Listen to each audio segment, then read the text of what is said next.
되었습니다. 천천히 얘기해 보겠습니다. 결혼한 지 5년 정도 되었고요. 아기는 아직 없어요. 아이가 생겼으면 하는 마음에 남편과 열심히 노력했으나 뜻대로 되지 않았고 개인적으로 계속 노력을 하고 있었습니다. 남편은 결혼하고 2년쯤 되었을 때 회사 사정으로 제주도로 발령을 받아 혼자 가게 됐습니다. 저도 같이 가고 싶었으나 이곳에 시아버지도 계시고 제 사정도 있어서 선뜻 거주지를 옮기기가 수월하지 않았어요. 그래서 몇 년만 근무하면 다시 여기로 발령 받을 수 있다기에 남편과 상의 끝에 저는 시아버지와 여기 남기로 했습니다.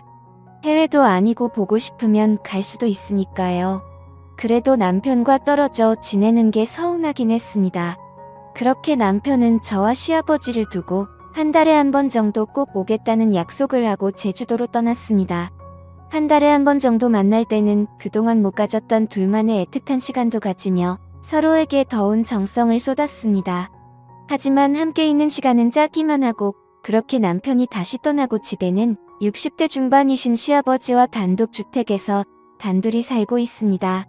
저희 부부는 결혼했을 당시부터 홀로 남겨진 시아버지와 함께 살아왔습니다. 시아버지는 남편도 없이 자기를 모시고 사는 제가 안쓰럽고 미안하셨는지 제가 불편하지 않도록 거의 매일 같이 외출하시며 친구들을 만나서 식사까지 하고 들어오시려고 애를 써주셨습니다. 저도 그런 모습에 오히려 제가 더 죄송하고 더 잘해야겠다는 생각을 하며 지내고 있었습니다. 근데 이렇게 일상이 평온하고 행복하다 느끼며 살아오고 있던 저에게 야릇한 감정이 생겨나기 시작한 건 얼마 전이었습니다. 이러면 안 되는데 하면서 제 마음엔 그런 감정들이 싹히고 있었던 것 같아요. 이렇게 된 이유는 저도 모르게 홀로 계신 시아버지가 불쌍하다는 생각도 들었기 때문이 아니었을까 싶은데요. 아니면 한창 신혼의 단꿈에 푹 빠져 있어야 될 새댁이 남편도 없는 집에서 시아버지 수발대며 독수 공방인 저의 처지가 불쌍하다고 느꼈던 걸까요?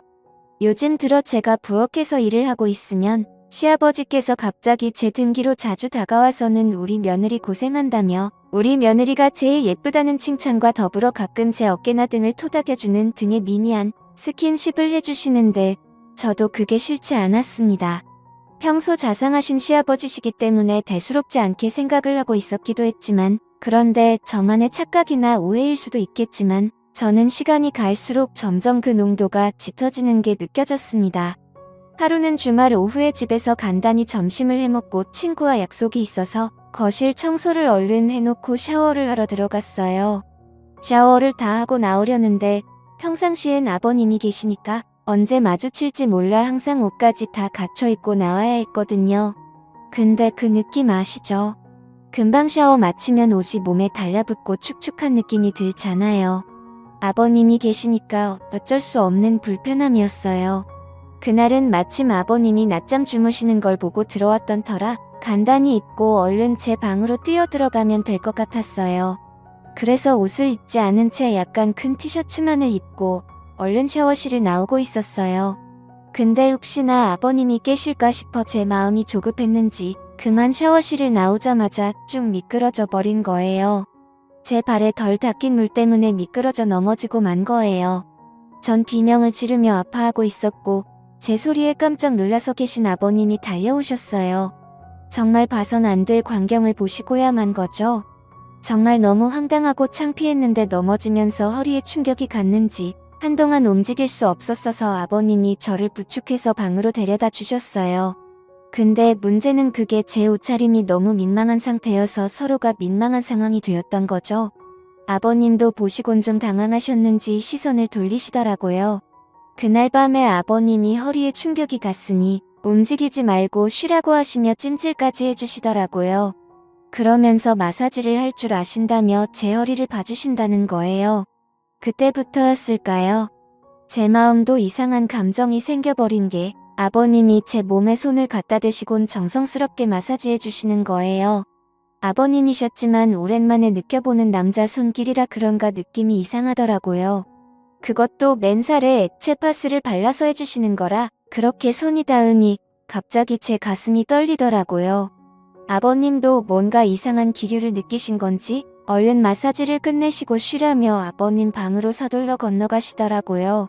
그렇게 다음날이 되어서 다행히 아버님 덕분인지 허리가 이상 없이 괜찮아졌어요.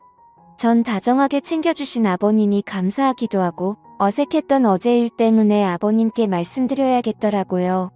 그래서 아버님이 좋아하시는 안주의 술상을 봐서 아버님과 함께 술을 마시며 말씀드렸어요. 아들 없이 며느리하고 지내기 불편하지 않으시냐고 아버님께서 편하게 대해주셔야 저도 편하게 지낼 수 있다고요. 제가 먼저 그렇게 다가와 주는 게 아버님도 무척 기분이 좋으셨는지 평소 주량보다 조금 더 드시더니 살짝 취하셨나 봐요. 저녁 다 먹고 주방에서 그릇들 정리를 하려는 저와 마주쳤는데 잘 먹었다고 애써줘서 너무 고맙다고 하시더니 갑자기 저를 안아주셨습니다.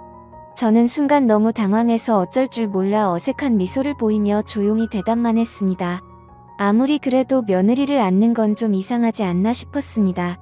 이게 맞는 건가 생각이 들었고 그날 이후로는 저도 아버님을 대하기 좀 어색해져서 그렇게 어색한 기류로 여러 날이 흐르고 있었습니다. 마침 일주일 뒤쯤에 아버님 생신이 있으셔서 전 어색한 분위기를 만회해보려고 아버님 친구분들을 집으로 모셨어요. 친구들 몇 분이 축하해주러 오셨고 잡채며 갈비찜에 넉넉히 챙겨서 대접해드리고 다들 만족해하시며 좋은 시간을 보내셨어요. 그날도 생일상을 다 치우고 설거지를 하고 있었는데 아버님이 제 뒤로 다가오시더라고요. 오늘 우리 며느리 덕에 내가 기분이 너무 좋다고 하시면서 등을 토닥토닥거리는 게 끝이 아니라 뭔가 이상한 기분이 들었습니다. 저는 순간 좀 당황하긴 했는데 아버님의 따뜻한 손길이 왠지 싫지가 않은 거예요. 제 정신이 아닌 걸까요? 아버님의 손길이 부담스럽지 않고 기분이 좋다라는 생각까지 들더라고요. 순간 남편과 떨어져 있어서 너무 외로움을 느끼나 했어요. 아버님은 설거지를 마치고 간단히 술상을 봐달라고 하시더라고요. 술상을 가지고 가니 시아버지께서 저한테 항상 고맙다며 같이 술을 마시게 되었습니다. 한참을 마시다 보니 점점 술이 취해갔고 그 순간 시아버지와 눈이 마주쳤는데 묘한 기류가 흐르는 게 느껴졌습니다. 며느리와 시아버지의 관계가 아니라 뭔가 남녀간의 썸을 타는 그런 기분 아시죠? 서로 말 못할 비밀이 있는 남녀처럼 눈을 지그시 바라보며 정적이 되는 그런 순간이요.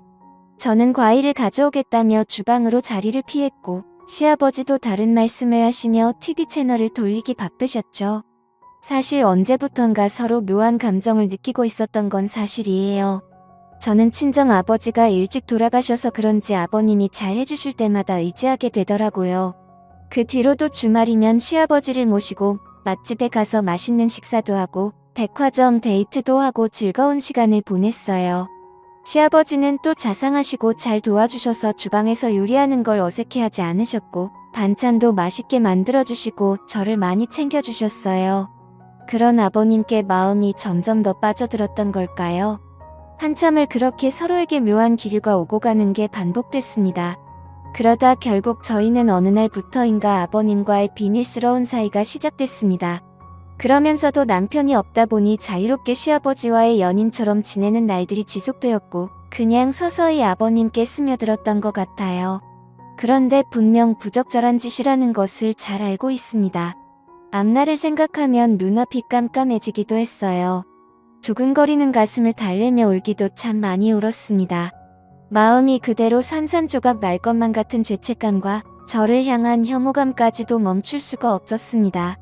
무엇보다 남편한테 가장 미안했고요. 하지만 왜 저는 계속 이 생활을 지속하는 걸까요? 저도 모르게 제가 즐기고 있는 게 아닌가 하는 생각이 들어요. 이제는 남편과 예전에 어떻게 사랑을 키워왔는지조차 기억이 안 나는 것 같습니다. 오히려 시아버지에게 더 적응되고 있고 길들여지고 있는 것 같아요. 지금 당장이라도 이 생활을 그만둬야 하는 게 맞을지 아니면 남편이 올 때까지 지속해야 하는 게 맞을지 남편에게 말을 해야 할지 아니면 죽을 때까지 비밀로 해야 할지 생각이 너무 많습니다. 요즘 같은 심정으로는 그냥 아무도 없는 곳으로 혼자 숨어버리고 싶다는 생각도 많이 듭니다. 제 사연은 여기까지입니다. 부끄러운 일이지만 이렇게 글을 써봤는데 저는 정말 어떻게 해야 할까요? 황당하시겠지만 조언해주시면 적극적으로 받아들이도록 하겠습니다. 오늘의 사연은 여기까지입니다. 지금까지 읽어주신 모든 분들 감사합니다.